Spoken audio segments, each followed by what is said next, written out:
Morning दोस्तों। आज हम कक्षा 7 की जो प्रश्नावली पढ़ रहे हैं वो है 6.4 और प्रश्नावली चल रही थी हमारी कक्षा 7 में जो त्रिभुज और उसके गुण। उससे पहले आपको बता दूं, यदि आपने चैनल को सब्सक्राइब नहीं किया है तो हमसे जुड़े रहने के लिए चैनल को सब्सक्राइब जरूर कर लेना।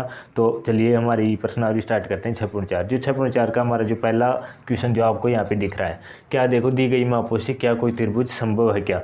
देखो त्रिभुज है ना, कोई भी त्रिभुज क्या होता है कि देखो त्रिभुज के बारे में बता दूं। जैसे यही त्रिभुज आपके यहाँ पे बना हुआ है, देखो त्रिभुज के बारे में, त्रिभुज कभी संभव होता है जब देखो जो एक लंबी, इसमें त्रिभुजों में क्या होता है कि जैसे एक भुजा तो लंबी रहती है और एक भुजा क्या रहती है, मतलब दो भुजा उस लंबी वाली से छोटी रहती है। लेकिन जैसे ये भुजा सबसे लंबी है यहाँ पे और ये भी छोटी है और ये भी इससे छोटी, इससे तो छोटी है ना, तो इन दोनों छोटी भुजाओं का योग, ये दोनों छोटी भुजाओं को जोड़ेंगे ना तो इससे ज़्यादा आना चाहिए। जैसे कि मैं आपको बता दूं, जैसे मैंने कोई त्रिभुज यहाँ पे बना रखा है, इसका मान देखो 1 है, इसका 2 है और इसका 3, इसका देखो जैसे 4 हो गया, इसका 4 है ना। तो यदि मैं 1 और 2 को जोड़ूं और वो यदि 4 से बड़ी संख्या नहीं आ रही है तो इसका मतलब क्या है, ये त्रिभुज संभव नहीं है। यदि यहाँ पे कितना होता, जैसे यहाँ पे 2 होता, यहाँ पे 3 होता, तो मैं क्या करता, 2 + 3 जोड़ता और बड़ा 4, यानी 5 किससे बड़ा है, 4 से बड़ा है।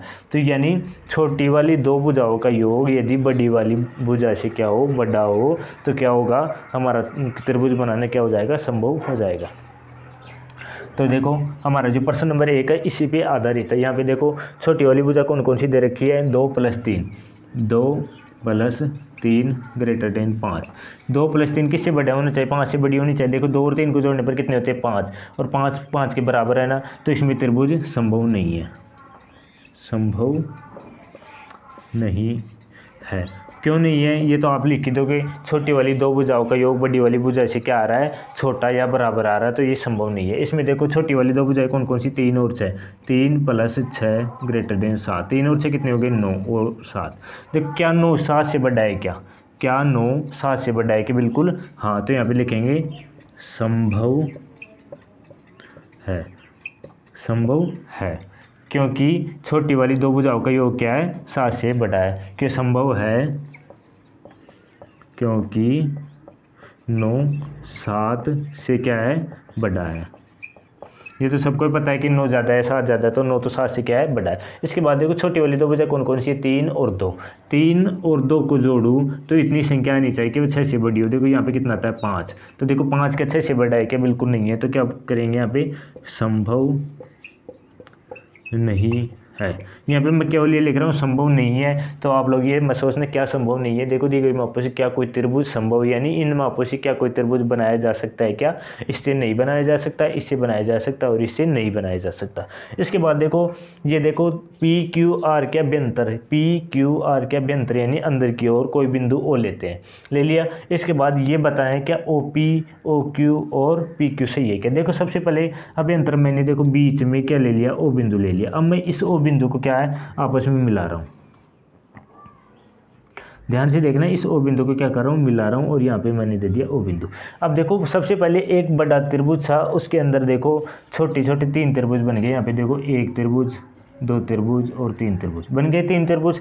अब देखो इसमें देखो क्या दे रहा है, इसमें वही पैटर्न है जो इस वाला, यानी छोटी वाली दो भुजाओं का योग यदि बड़ी वाली भुजा से बड़ा है तो क्या होगा कि मतलब सही है। इसमें से क्या सही है, अब देखो OP, O और P, ये छोटी वाली भुजा है ना त्रिभुज की, इस वाले त्रिभुज की बात करें OP और OQ, OP और OQ, ये दोनों कौन सी भुजा ले ली हमने, छोटी वाली भुजा। तो इनका योग क्या होना चाहिए, नीचे वाली सबसे बड़ी भुजा है ना उससे जब बड़ा होना चाहिए ना। तो ये देखो इनका योग यदि इससे PQ से बड़ा है तो ये क्या होगा, मतलब सही है, ये मैंने लिख दिया, ये तो क्या है, सही है। इसके बाद देखो OQ और OR, OQ OR किससे बड़ा है, QR से, ये भी क्या होगा, मतलब सही है।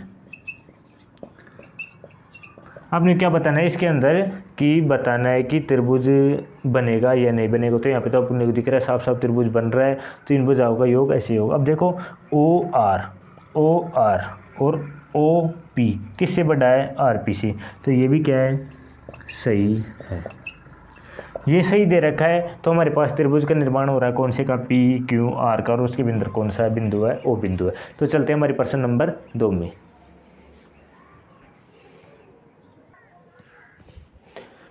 तो देखो चलते हैं हमारे प्रश्न नंबर 3 में। तो प्रश्न नंबर 3 देखो क्या कर रहा है यहाँ पे, त्रिभुज ABC की माध्यिका AM है, यानी त्रिभुज ABC की माध्यिका 3 है। और माध्यिका के बारे में मैंने आपको क्या बताया था, इससे पहले जो हमारी 6.1-2 चल रही थी उसके अंदर मैं पढ़ाया था कि माध्यिका होती है जो जैसे किसी सिर से डाली जाती है, तो नीचे वाली जो मतलब वो होती है रेखा है, तो उसको क्या करती है, मतलब समान 2 भागों में विभाजित करती है। तो देखो ये भाग और ये भाग क्या हो गया, बराबर, यानी 2 टुकड़ों में विभाजित कर दिया। इसके बाद बता रहे कि ये हमें सिद्ध करना है क्या ये सही है या गलत है। कहीं मतलब हम लोगों ने 2 भागों में विभाजित कर दिया, त्रिभुज 1 और त्रिभुज 2। अब देखो इसमें यानी क्या होता है कि छोटी वाली 2 भुजा होती है, उनका योग क्या होता है, बड़ी वाली भुजा से क्या होना चाहिए, ज़्यादा होना चाहिए। तो यहाँ पे देखो मैं त्रिभुज कौन सा है, सबसे पहले ABM में ABM यानी जो अपना 1 नंबर का त्रिभुज है उसमें चल रहा हूँ। तो इसमें कौन कौन से भुजा है, AB + BM, AB + BM, इसका योग किससे बड़ा होना चाहिए, AM से, यानी बीच वाली भुजा है ना ये, इससे बड़ा होना चाहिए इसका मान। अब देखो इसके बाद चलता हूँ मैं त्रिभुज नंबर कौन सा, AMC में, AMC में देखो कौन कौन सी भुजा, MC + AC, यानी AC + MC किससे बड़ा होना चाहिए, AM से। अब देखो ये समीकरण में इसको 1 दे दिया और ये समीकरण 2 दिया। अब मैं इन दोनों को क्या कर रहा हूँ, जोड़ रहा हूँ यहाँ पे।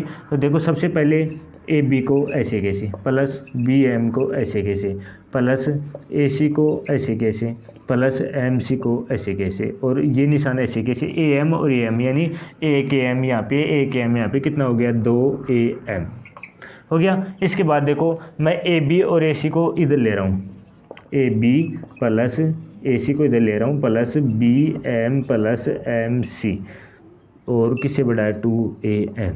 अब देखो BM और MC 2 टुकड़े हैं ना, और इसको मैं एक जगह लिखना चाहूँ तो क्या लिख सकता हूँ, BC लिख सकता हूँ ना, यानी BM और MC की जगह क्या लिख सकता हूँ, BC लिखता हूँ। तो AB + AC + BC बराबर थोड़ी ये आएगा 2AM। अब देखो इसको मिलाओ, AB ACC एक ही बात है, और BC AM 2AM आ रहा है। इसका मतलब क्या है कि ये त्रिभुज अपना क्या है, सही है। तो अपने को ये सिद्ध करना था, तो अपना हो गया ये सिद्ध।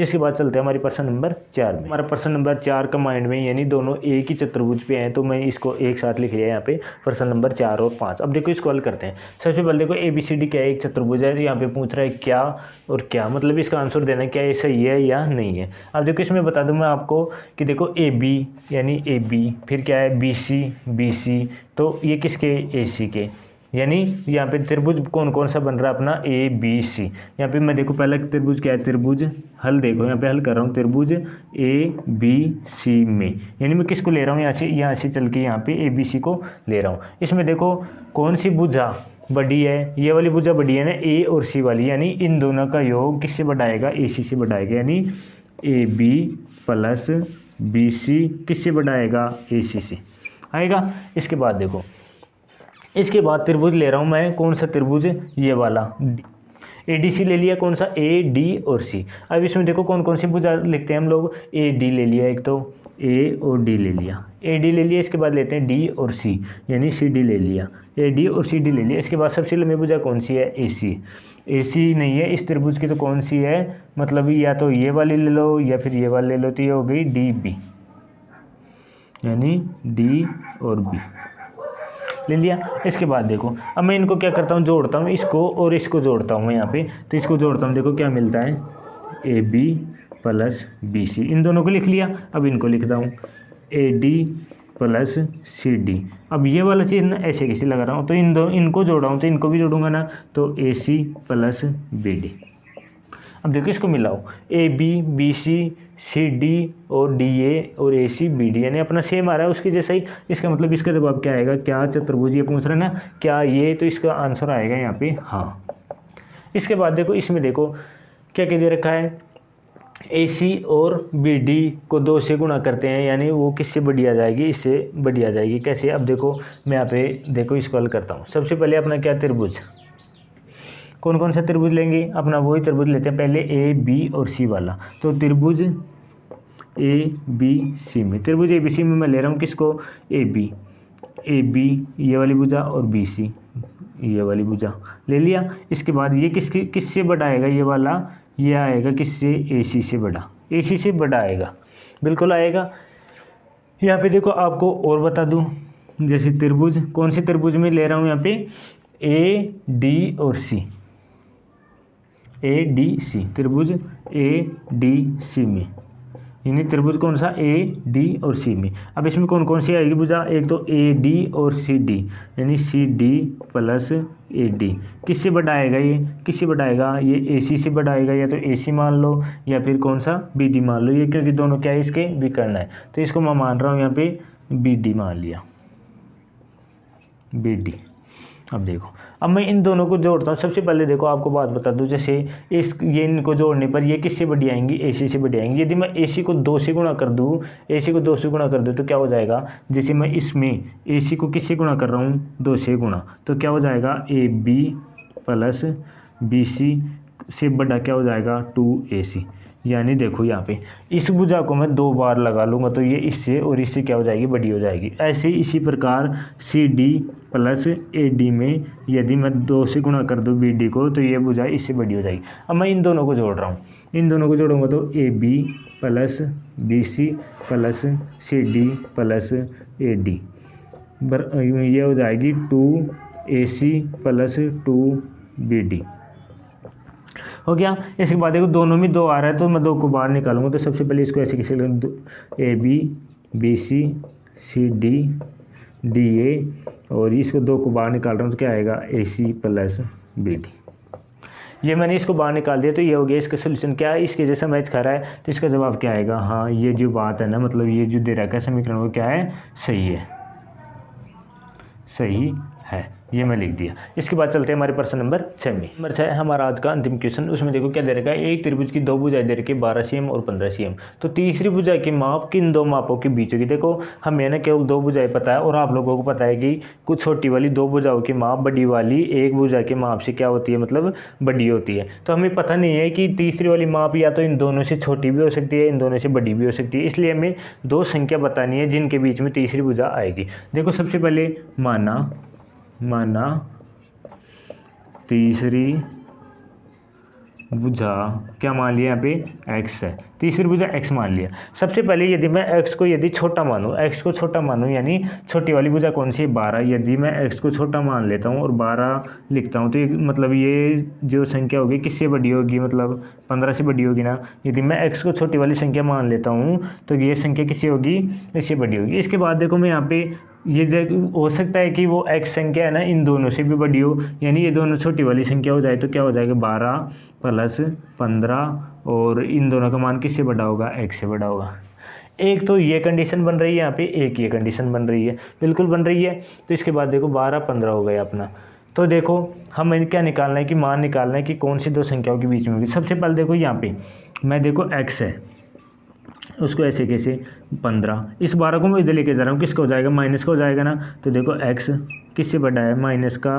देखो 15 में से 12 गया तो यहाँ पे बचा है 3, यानी एक संख्या तो क्या आ गई 3। इसके बाद देखो 12 और 15 क्या होता है 27, बड़ा है किससे, x से। एक संख्या क्या आ गई 27, यानी एक संख्या 3 आ रही है, एक की कितनी आ रही है 27 आ रही है। इसका मतलब क्या है कि इसको मैं कैसे लिख सकता हूँ, 27 और इसको x ऐसे कैसे लिख दिया। अब देखो x की तरफ मुँह करके ये देखो 3, यानी ये दूसरी जो एक संख्या होगी मतलब तीसरी वाली भुजा होगी क्या होगी, 3 और 27 की क्या होगी बीच में होगी। तो यहाँ पे लिख सकते हैं तीसरी भुजा 3 व 27 के बीच में होगी। ये हो गया अपना इसका सॉल्यूशन। तो आज का हमारा चैप्टर 6.4 हो गया कंप्लीट। तो मिलते हैं अगली क्लास में। यदि आपने चैनल को सब्सक्राइब नहीं किया है तो याद करके चैनल को सब्सक्राइब ज़रूर कर दीजिएगा। तो हम लोग मिलेंगे जल्द ही हमारी अगली क्लास में।